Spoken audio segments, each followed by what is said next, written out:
संगवारी हो जय जोहार। मैं रेणुका भारती ले बोलत हव। आवा सुनथन कहानी। एक जन कौवा रही से ओह भूख के मारे तरसत रही से तहां एक जन आदमी दिखी से तो ओहा भूख लागल कहिके और धर लिस लालचात रही से कौवा तो ओती मछली पकड़त रही से तब फिर ओहा एक ठो उठा के ले गए तब बोले ओखर पेट नहीं होई से भरिस नहीं है तो 3-4 ठो उठा के ले गए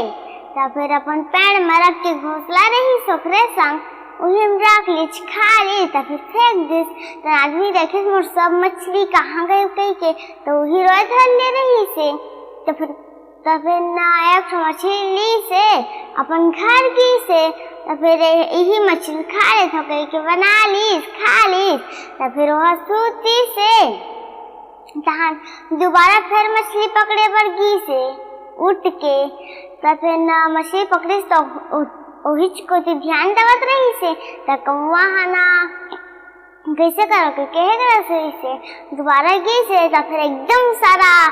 एना कौवा अपन जादू दे थे